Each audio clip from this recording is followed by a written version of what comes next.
வணக்கம், எல்லோருக்கும் வணக்கம். எல்லோரும் சாப்பாடு நேரம் அந்த டைம் பார்த்து இங்கே போட்டிருக்கீங்க. அங்கே சாப்பாடு அந்த பக்கம் எடுத்துகிட்டு இருக்கோம். காது அதாவது வயிற்றுக்கு இதுவும் காதுக்கு ஈயப்படுறதுனால அது ஈயத்தை தான் உங்களுக்கு தோண்டி இருக்குது. ஸோ இங்கே வந்து என்ன கேட்கலையா?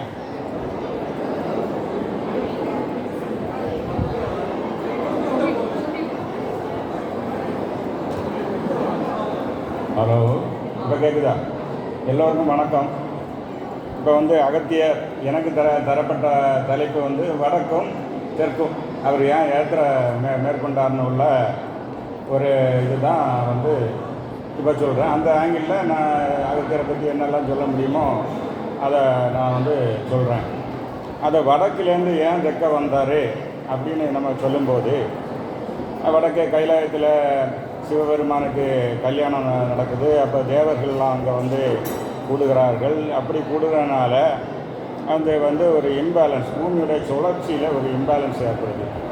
அப்போ இம்பேலன்ஸ் ஏற்படனா அதுக்கு பேலன்ஸ் பண்ணணும். அப்போ அதுக்கு வேண்டி அகத்தி நீ போய் தெற்க போய் போன்னு சொன்னோன்னா இவர் வந்துட்டார். அப்போ வந்து அகஸ்தியர் கேட்குறாரு, எல்லோரும் கல்யாண தரிசனம் கிடைக்கும் போது எனக்கு எப்படி அது நீ அங்கே இருந்தாலே போதும், நான் வந்து கல்யாண தரிசனம் வந்து கொடுக்குறேன்.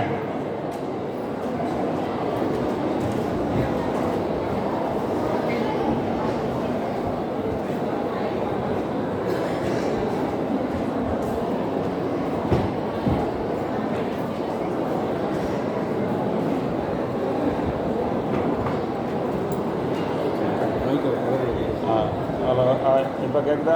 ஆன் பண்ணு. இப்போ கேட்குதில்ல? ஓகே. இப்போ வந்து இந்த எனக்கு தரப்பட்டுடைய தலைப்பு வந்து வடக்கும் தெற்கும். அதுதான் இது. அகத்தியர் வந்து வடக்கேருந்து தெற்க வந்தார். அதை பற்றி உள்ள பேக்ரவுண்டு அந்த இதெல்லாம் தான் இப்போ சொல்கிறேன். அதை பற்றி உள்ள தகவல்கள் சொல்கிறேன். இப்போ சிவபெருமானுக்கு அங்கே வந்து கைலையில் கல்யாண நிகழ்ச்சி நடைபெறுகிறது. அந்த டைமில் வந்து தேவர்கள் எல்லாம் அங்கே வந்து கூடுகிறார்கள். அப்படி கூடும்போது என்னாச்சுன்னா பூமியின் சுழற்சியில் ஒரு இம்பேலன்ஸ் வருது. அந்த இம்பேலன்ஸை வந்து சரி பண்ணதுக்கு அகத்தியர் நீங்கள் வந்து தெற்க போ அப்படின்னாரு. அப்போ அதை புராணம் இருக்குது, அது வந்து யோக விளக்கம் இருக்குது. ஃபஸ்ட்டில் யோக விளக்கத்தை சொல்கிறேன். அகத்தியர், அகத்தீஸ்வரர் மூணுன்னா இருக்குது. அகத்தின்னு ஒன்று இருக்குது, அது யோகா. அகத்தியர் அவர் வந்து சித்தர். அகத்தீஸ்வரர்னா அந்த அகத்தியருக்கும் கடவுளான இறைவன். அந்த அகத்தியருக்கு வந்து முதல் குரு வந்து சிவபெருமான் தான். டைரக்டாக சிவனோட நாளைக்கு பாடம் பெற்றவர் நந்தீஸ்வரர். அவர் டைரக்டாக சிவனோட அறிவு பெற்றார். அடுத்தது வந்து இவர் அகத்தியர் பெற்றார். இன்னும் ஜனகாதி முனிவர்கள் தட்சிணாமூர்த்தி எடுத்து டைரக்ட் நாலேஜ். அது மாத்திரமில்லை, அகத்தியர் வந்து இது பார்வதியிலேருந்து சித்த வைத்தியம் அறிவு பெற்றிருக்கிறார். அது பார்வதி பாசியம்னு உள்ள பேரில் நூலாட்டம் இருக்குது. அப்போ முருகன்டையும் அறிவு பெற்றிருக்கிறாரு. சரி, இவர் வந்து இந்த யோக விளக்கம் என்ன, அகத்தினா என்ன, தீ fire, internal fire. Internal fire அது எங்கே ஓடுதுன்னா இந்த இதுக்கு சீக்ரெட் வந்து யோகாவிலேயும் வர்மத்திலேயும் தான் இருக்குது. அதாவது 72,000 நாடி சேனல். அந்த 72 நாடிகள் வந்து 96 நாடி சேனலாக வந்து உடம்புல ஓடிட்டுருக்கு. இந்த 96 வந்து 96 தத்துவங்கள்.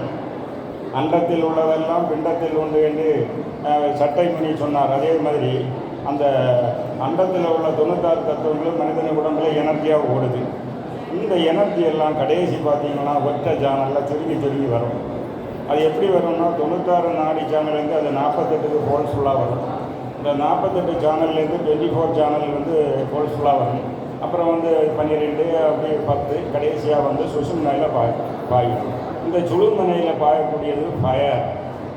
அப்போ என்ன கடைசி பார்த்தா நாடி திரையான்னா இடகலை பிங்கலை அந்த சுசும்னா. அப்போ இடகலை பிங்கலை வந்து வருது. அதுதான் வடக்கும் தெற்கும். இடகலை பிங்கலை இதுதான் வடக்கும் தெற்கும். இது சமநிலைப்படணும்னா சுசும்னையில் எனர்ஜி வரணும். சுசும்னையில் வந்து இந்த பாயக்கூடிய எனர்ஜி வந்து என்னது, தீ, அகத்தீ. ஏன்னா பிங்கலையில் வந்து சூரியன், பிங்கலையில் வந்து சூரிய எனர்ஜி ஓடிட்டுருக்கு. அது வந்து அடுத்தது வந்து இடகலையில் வந்து சந்திர எனர்ஜி ஓடிட்டுருக்கு. ஆனால் இதில் வந்து என்னாச்சுன்னா அக்னி வந்து சுசும்னையில் ஓடிட்டுருக்கு. அப்போ இதில் வந்து வாதம் பித்தம் கபம் இந்த இதெல்லாம் வந்து சமநிலைப்படுத்தணும்னா இந்த அகத்தி இந்த சுழுமுனையில் வந்து இன்டர்னல் ஃபயர் வந்து உங்களுக்கு வந்து ஆக்டிவேட் ஆனால் தான் சமநிலைப்படுத்த முடியும். இதுதான் வடக்கும் தெற்கும் அகத்தியர் வந்து வடக்கையும் தெற்கையும் வந்தார்னு சொல்லக்கூடிய யோக விளக்கம்.